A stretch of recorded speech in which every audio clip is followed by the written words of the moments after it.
నమస్తే అండి. నమస్తే సార్. ఈ పనికి మాలిన జగన్మోహన్ రెడ్డి, లెవెన్ మోహన్ రెడ్డి 11 సీట్లు ఇచ్చిన నిన్న ఎవరో కిరాకార్పి గారు అన్నారు, గ్యారా ఇచ్చి గ్యారేజీకి తోలేసినా కూడా ఈ మనిషి మాత్రం మారలేదు, ఈ బుద్ధి అలాగే ఉంది, వంకర బుద్ధి, కుక్క బుద్ధి అని నిన్న మాట్లాడుతూ ప్రెస్ మీట్ పెట్టాడు. ప్రెస్ మీట్ కాదే, అది ఒక రికార్డెడ్ వీడియో మీట్. అది ఆ మీట్లో ఆ వీడియోలో అంటాడు, చంద్రబాబు నాయుడు గారు లాంటి రాక్షసుడు, దుర్మార్గుడు జన్మకు ఒకడు కూడా పుట్టడు, అది మన దురదృష్టం, అది మన రాష్ట్రంలో పుట్టడం మన దౌర్భాగ్యం అని చెప్పి అంటున్నాడు జగన్మోహన్ రెడ్డి. ఈ సిగ్గులేని జగన్మోహన్ రెడ్డికి ఎలా ఆ మాటలు మీరు ఎలా విశ్లేషిస్తారు సార్? ఇప్పుడు జగన్మోహన్ రెడ్డి గారు నిన్న ప్రెస్ మీట్లో మీరు అన్నది ఏదైతే చెప్పారో, చంద్రబాబు నాయుడు గారు ఈ రాష్ట్రంలో పుట్టడము మన దరిద్రము, మన దురదృష్టం అన్నట్టు, మన కర్మ అన్నట్టు చెప్పడం జరిగింది. ప్రపంచం మొత్తం మీద చంద్రబాబు నాయుడు గారిని గుర్తించింది ఎవరు సార్? బిల్ గేట్స్తో మొదలు పెట్టుకొని, బిల్ క్లింటన్తో మొదలు పెట్టుకొని, గుజరాత్లో ట్రంప్కి సంబంధించి ఒక కార్యక్రమం పెట్టారు సార్. బిల్ క్లింటన్ని 96లోనే ఆంధ్రప్రదేశ్కి తీసుకొని వచ్చినటువంటి వ్యక్తి చంద్రబాబు నాయుడు గారు. దేశంలో టాప్ 5 పవర్ఫుల్ జాబితాలో ఉన్నటువంటి వ్యక్తుల్లో 5 మందిలో 5వ స్థానంలో చంద్రబాబు నాయుడు గారు ఉన్నారు. ఇన్ఫ్లుయెన్స్ అంటే పవర్ఫుల్ జాబితా, ఆయన చెప్తే ఏదైనా జరుగుతుంది దేశంలో. ఇది రీసెంట్గా వచ్చింది, ఇదే నేను ఎప్పుడుదో చెప్పట్లేదు సార్, రీసెంట్ 3 days బ్యాక్ ఉన్నటువంటి ఇచ్చిన దాంట్లో పవర్ఫుల్ జాబితాలో 5వ స్థానంలో ఉన్నారు.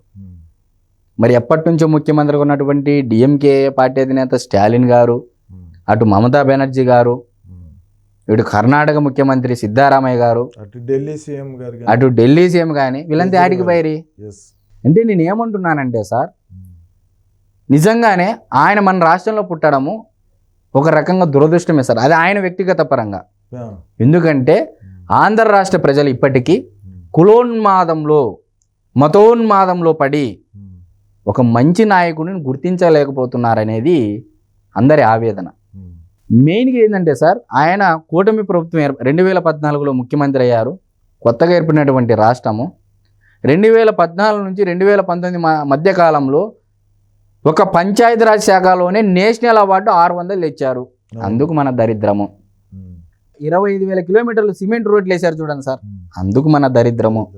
అమరావతి ప్రాంతాన్ని 33,000 ఎకరాలు ల్యాండ్ పూలింగ్ ద్వారా స్వచ్ఛందంగా రైతులు వచ్చి ముందుకు ఇచ్చారు చూడండి సార్.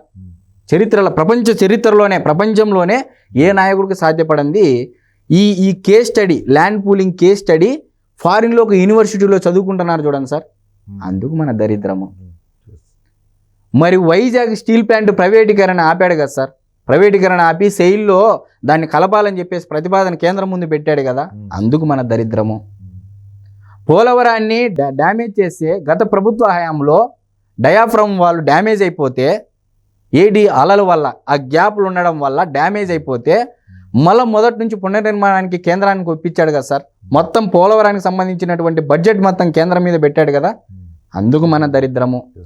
అమరావతికి 15,000 కోట్ల రూపాయలు కేంద్రంతో ఒప్పించాడు కదా సార్ గ్రాంట్ రూపంలో, అందుకు మన దరిద్రము. అమరావతి చుట్టుపక్కల, రాజధాని చుట్టుపక్కల రింగ్ రోడ్డు, అందుకు మన దరిద్రము. విశాఖలో మెట్రో రైలు ప్రాజెక్టు సాధించడము, అది మన దరిద్రము. రైల్వే లైను 54 కిలోమీటర్లు తేవడము, అది మన దరిద్రము. Visakha railway zone, Arcelor Mittal company, ఒరిస్సాలో పెట్టాల్సినటువంటి కంపెనీ అనకాపల్లిలో పెట్టడానికి ముందుకు రావడానికి ఎంత సార్ దాని పెట్టుబడి? 1,40,000 కోట్ల రూపాయలు. ప్రత్యక్షంగా పరోక్షంగా ఇప్పుడు వైజాగ్ స్టీల్ ప్లాంట్లు ఎంతమంది బతుకుతుంటారు సార్? ఒక సపరేట్ సిటీ అయిపోయింది అది, 1,00,000 మంది పైన ఉన్నారు, అందుకు మన దరిద్రము.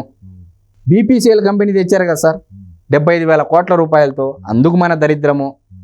లులు మాల్ పోయిండేది వెనక్కి తెప్పించి ఇంతకుముందు వైజాగ్లో పెట్టడానికే పెడతామని చెప్పేసి ఇన్ని వేల కోట్ల రూపాయలతో వచ్చారు, అది మళ్ళీ జగన్మోహన్ రెడ్డి హయాంలో వెనక్కి వెళ్ళిపోయారు, మళ్ళీ ఇప్పుడు రిటర్న్ వచ్చారు.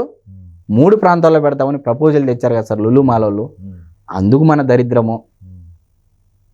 1వ తారీఖు మామూలుగా పింఛన్లు 1వ తారీఖే పెరిగిన పింఛన్లు 4,000 రూపాయలు, అంటే విడతల వారికి పెంచలేదు సార్ చంద్రబాబు నాయుడు గారు.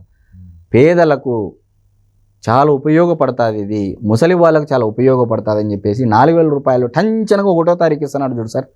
ఆర్థిక లోటు 10 లక్షల కోట్ల రూపాయలు అప్పైనప్పటికీ, అందుకు మన దరిద్రము. ల్యాండ్ అంటే గ్రాబింగ్ ఒక కొత్త పాలసీ తెచ్చాడు సార్. ఎవరైనా సరే రైతుల భూములు కబ్జా చేయాలంటే గవర్నమెంట్ ల్యాండ్స్ కబ్జా చేయాలంటే భయపడే విధంగా ఒక చట్టాన్ని చేశారు చూడండి సార్. అందుకు మన దరిద్రము. రైతులకు సంబంధించినటువంటి ధాన్యం బకాయిలు పెండింగ్ ఉంటే రిలీజ్ చేశాడు కదా సార్ ఎంబడే. నిన్న కూడా ఎన్ని వందల కోట్లు రిలీజ్ చేశారు.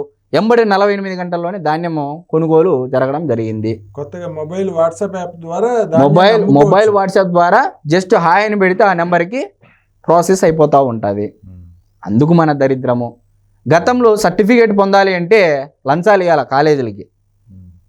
అది లేకోకుండా ట్రాన్స్పరెంట్గా డైరెక్ట్ వాట్సాప్ ద్వారానే సర్టిఫికేట్స్కి ఎందుకు ఇవ్వకూడదు అని చెప్పేసి ఆ కొత్తది తెచ్చారు కదా సార్. అందుకు మన దరిద్రము.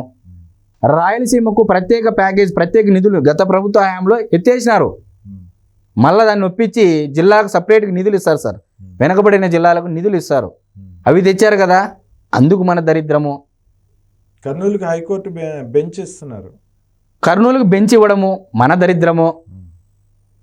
మొత్తం నవనిర్మాణ నగరాలుగా ఆంధ్రప్రదేశ్లో ప్రతి ఒక్క ప్రాంతాన్ని, అటు వైజాగ్ ప్రాంతాన్ని, ఉత్తరాంధ్ర ప్రాంతాన్ని ఒక రకంగా డెవలప్ చేస్తే, రాజధాని ప్రాంతాన్ని ఒక రకంగా డెవలప్ చేస్తే, రాయలసీమ ప్రాంతాన్ని ఆటోమొబైల్ మ్యానుఫ్యాక్చర్ హబ్బుగా, అదేవిధంగా హార్టికల్చర్ హబ్బుగా రాయలసీమను తీర్చిదిద్దాలని ఒక విజన్ పెట్టుకొని ముందుకు పోతా ఉన్నారు చూడండి సార్.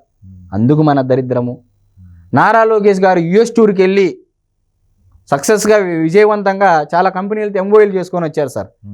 యాపిల్ కంపెనీతో ప్రతినిధులతో మాట్లాడారు, టెస్లా కంపెనీ ప్రతినిధులతో మాట్లాడారు, మైక్రోసాఫ్ట్ CEO సత్యనాథన్ కలిసి మాట్లాడారు.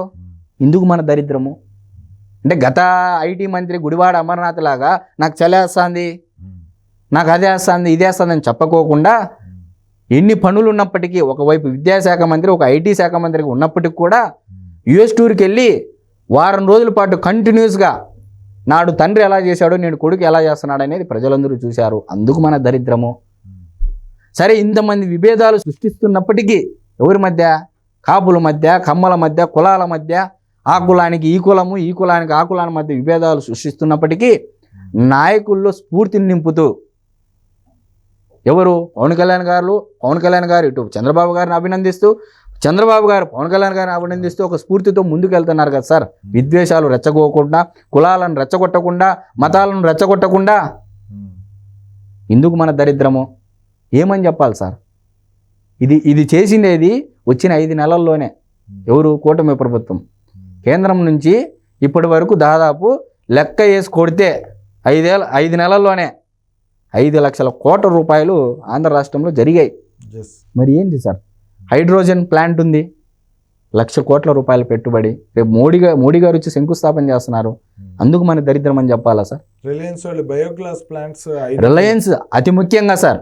ఇదే జగన్మోహన్ రెడ్డి గారు అప్పట్లో వైఎస్ గారి మరణం తర్వాత రిలయన్స్ వాళ్ళు చేశారని చెప్పేసి తగలబెడితే లాస్ట్కు ఆయన వియ్యంకులకి, పరిమళ నత్వాని గారికి రాజ్యసభ ఇచ్చినటువంటి ఘనత రెడ్ కార్పెట్ పరిచి మరి జగన్మోహన్ రెడ్డి గారు అయితే మరి రిలయన్స్ గతంలో ఎందుకు ఒప్పందాలు చేసుకోలేదు? మరి ఇప్పుడు వెనువెంబడే 65,000 కోట్ల రూపాయలతో దాదాపు 2.5 లక్షల మందికి ప్రత్యక్షంగా పరోక్షంగా ఉద్యోగాలు కల్పించడం. 3 ఏళ్ళు టార్గెట్ సార్. ఎక్కువ కూడా టైం కాదు, 3 ఏళ్ళు. ఇందుకు మన దరిద్రము. ఆయన చంద్రబాబు నాయుడు గారు మన రాష్ట్రంలో పుట్టడం ఇన్ని కారణాలు ఉన్నాయి సార్ దరిద్రం అని చెప్పడానికి. మరి ఇది ప్రజలు ఆలోచన చేయాలా? జగన్మోహన్ రెడ్డి గారు ఈ మాట అన్నారు, మరి ఇది తప్ప రైటా? ఇన్ని జరిగాయి 5 నెలల్లోనే అని చెప్పేసి ప్రజలు ఆలోచన చేయాలా? ఆలోచించారు కాబట్టి 11 స్థానాలు. ఎస్ సార్, ఇంకా ఉన్నారు, ఇంకా రియలైజేషన్ రాని వాళ్ళు ఉన్నారు. కులోన్మాదంలో పడి, ఈ కుల గజ్జిలో పడి, మత గజ్జిలో పడి చాలా మంది కొట్టుమిట్టాడుతున్నారు. రండి, నాగరికత వైపు రండి, అభివృద్ధి వైపు రండి అని చెప్పేసి వాళ్ళు స్ఫూర్తినిస్తున్నారు చూడండి సార్. నిన్న కూడా అసెంబ్లీలో చంద్రబాబు నాయుడు గారు ఏం చెప్పారు సార్? స్ఫూర్తిని మీరు కూడా, ప్రజలు కూడా స్ఫూర్తి, మాకు చైతన్యం ఇవ్వాలి, ఇంకా మేము పరుగులు పెట్టిస్తాం రాష్ట్రాన్ని అని చెప్పేసి కూడా చెప్తా ఉన్నారు. మరి ఒక సీఎం, 74 ఏళ్ళ వయసు ఉన్నటువంటి ఒక సీఎంఏ ఇంత పరుగులు పెడతా ఉంటే మనం ఆయనకు చేయాల్సిన పని ఏంటి సార్? ఆయన్ని కంటిన్యూస్గా ముఖ్యమంత్రి చేసుకుంటే గతంలో 94 నుంచి 99, 99 నుంచి 2004, 94 ముందు ఉమ్మడి ఆంధ్రప్రదేశ్ బడ్జెట్ ఎంత ఉంది అని కేసీఆర్ గారి భాషలో చెప్పాలంటే గొర్రెతోకంత, జానడంతా ఇట్లా చేయి చూపించేవాడు కేసీఆర్ గారు. మరి వన్స్ ఒక్కసారి 9 ఏళ్ల తర్వాత తిప్పి చూస్తే 2 లక్షల కోట్ల రూపాయలు యాన్యువల్ బడ్జెట్ పెట్టే స్థాయికి చంద్రబాబు నాయుడు గారు తీసుకుని వెళ్ళారు. మరి ఇది కాదనలేనటువంటి వాస్తవమా? ఇప్పుడు 2,95,000 కోట్లు ఇప్పుడు ఏపీ మరి ఇదే ఉమ్మడి విభజన 2014 తర్వాత ఉమ్మడి ఆంధ్రప్రదేశ్ విభజన తర్వాత నవ్యాంధ్రప్రదేశ్ ఆర్థిక లోటు ఉన్నప్పటికీ, ఫిస్కల్ డిపాజిట్ ఉన్నప్పటికీ, రెవెన్యూ లోటు ఉన్నప్పటికీ, దాన్ని విద్యుత్ లోటులో ఉన్నప్పటికీ మిగులులోకి తెచ్చినటువంటి ఘనత చంద్రబాబు నాయుడు గారు. మరి చంద్రబాబు నాయుడు గారి హయాంలో బస్సుల రేట్లు పెరగలే, ఛార్జీల రేట్లు, కరెంటు ఛార్జీలు పెరగలే. ఎందుకు పెరగలే? ఎవడన్నా ఆలోచన చేశారా?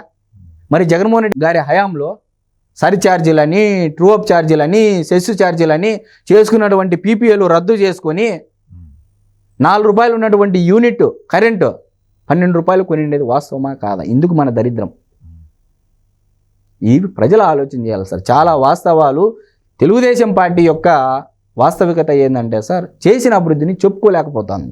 చేసిన అభివృద్ధిని వాస్తవాలు ఎంతమంది సార్ వచ్చిన 5 నెలల్లోనే బ్రాహ్మణులకి ఎంత వేతనాలు పెంచారు, అర్చకులకు ఎంత పెంచారు, వాళ్ళకి ఎంత ప్రాముఖ్యత ఇచ్చారు, అటు రజకులకు ఇటు యాదవులకు కార్పొరేషన్ అయితేనేమి, గౌడాస్కి కార్పొరేషన్ అయితేనేమి, మాలలకి కార్పొరేషన్ అయితేనేమి, మాదిగలకు కార్పొరేషన్ అయితేనేమి, వచ్చిన 5 నెలల్లోనే ఇన్ని పనులు చేస్తా. మరొక మైనార్టీలు ఇమాంలకి, ఒకవైపు టీటీడీలో ఉద్యోగులకు బోనస్లు, ఉద్యోగుల జీతాల పెంపు, ఇన్ని కనపడుతున్నప్పటికీ వచ్చిన 5 నెలలకే ఇంకా జరగలేదు అంటే అది జరగలేదు అన్న వారి యొక్క విచక్షణ జ్ఞానానికి మనం వదిలేయాలి సార్.